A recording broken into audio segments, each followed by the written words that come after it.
शारिब इरफानी आप सब लोगों का स्वागत करता हूं खबर AIMIM में। आज हमारे साथ मौजूद है AIMIM बिहार के ज्वाइंट सेक्रेटरी जनाब इश्तियाक अहमद साहब। चलिए दोस्तों, इनसे पूछते हैं 2019 का इलेक्शन, लोकसभा तारीख भी तय हो चुका है। 18 अप्रैल को यहाँ इलेक्शन होना है। 18 अप्रैल को इलेक्शन होना है। तो सर से जानते सर, कैसी तैयारी आप लोगों की? अल्हम्दुलिल्लाह, तैयारी तो उनके लिए है जिनके लिए इलेक्शन नया है।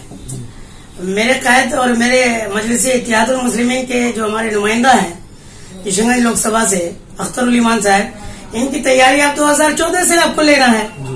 2014 में ही पूरे तौर पे इलेक्शन में थे और चंद इलाके के दानिशवरों की एक नशिस्त के हिसाब से उनके एक फैसले, और वो फैसला ऐतिहासिक फैसला था पूरे हिंदुस्तान में, और दानिशवरों ने हिंदुस्तान के कोने कोने से मुबारकबाद दी थी उनको, और वो कुर्बानी भी थी।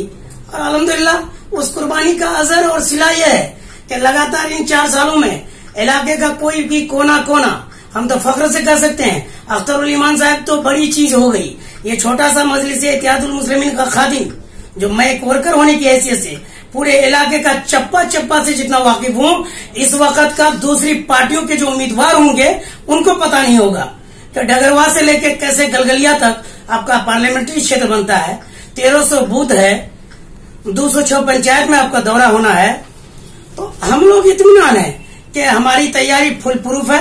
अब तैयारी क्या, हम लोग तो तैयारी बंद के कगार पे हैं कि अब हम एक लाहे अमल बना करके हमारा इंशाअल्लाह ताला मेरे सदर आज रात में अपना तय भी कर लेंगे कि नॉमिनेशन हम लोगों को कब करना है। सर, चुनावी मुद्दा क्या आप लोगों का, मतलब किस मुद्दे को लेकर के अवाम के दरमियान? हमारा चुनावी मुद्दा, अख्तरुल ईमान साहब लगातार एमएलए, जब से एमएलए रहे उस वक्त भी आप 2014 में देखेंगे कि सीमांचल की बदहाली की कहानी अख्तरुल ईमान की जुबानी।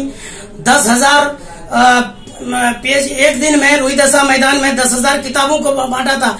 इसी हाथ से वही मुद्दा है कि सीमांचल की पसमानदगी कैसे दूर हो, और सरकारों ने जितनी नाइंसाफी करी है, यहाँ पर शिक्षा का क्षेत्र में सीमांचल को पिछड़ा रखा गया, स्वास्थ्य के क्षेत्र में सीमांचल को पिछड़ा रखा गया।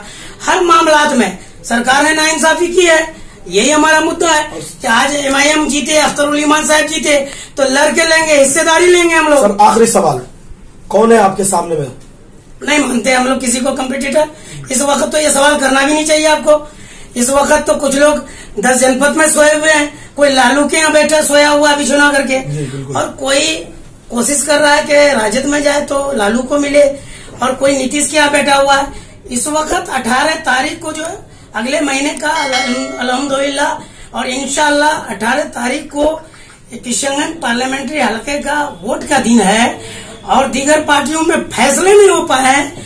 ये मजलिस की ताकत और अख्तरुल ईमान साहब की अवाम की मोहब्बत का असर है कि कोई दल वाला उम्मीदवार अभी तक तय नहीं करता। कहीं ना कहीं सर आप ये कहना चाहते हैं, कहीं ना कहीं ये कहना चाहते हैं, अख्तरुल ईमान साहब ने पूरे तौर पे कह दिया है कि मेरी लड़ाई किसी MLA से नहीं है, मेरी लड़ाई वक्त के किसी MP से नहीं है, मेरी लड़ाई सीमांचल के साथ हुई नाइंसाफी के खिलाफ में है। मेरी लड़ाई उन मजलूमों के साथ हम खड़ा है जिसने हमारे इलाके की हकमारी की है। यहाँ से कोई भी जाएगा, किसी भी दल का कोई उम्मीदवार होगा, वो यहाँ की नुमाइंदगी क्या करेगा? अभी तक तो आकाओं ने फैसला नहीं लिया है। अल्हम्दुलिल्लाह मुझे फख्र है अपने कायद पे कि 1 साल पहले वाहिद शहर हैदराबाद, पार्लियामेंट्री क्षेत्र हैदराबाद, 543 सीटों में वाहिद एक सीट है आपका हैदराबाद, जिसका मेरे कायद लड़ेंगे। और दूसरा यही तय है कि किशनगंज से 8 महीना पहले ही मेरे कायद ने तय कर दिया है।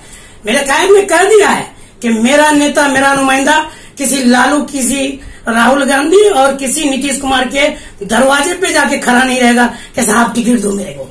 जी, तो बहुत बहुत शुक्रिया दोस्तों। ये थे इश्तियाक साहब जो अपनी बात रख रहे थे। इशारों में इसने जो निशाना साधा आप लोग समझ सकते हैं। तो दोस्तों, कैमरामैन अबू गुफरान नसरुल्लाह के साथ में मशारिब इरफानी लेता हूं विदाई। फिर मिलूंगा कल किसी अच्छे व्यक्ति के साथ, जो MIM के सीनियर लीडर के साथ, फिर पहुंचाऊंगा आप तक खबर। जब तक के लिए इजाजत, अस्सलाम वालेकुम।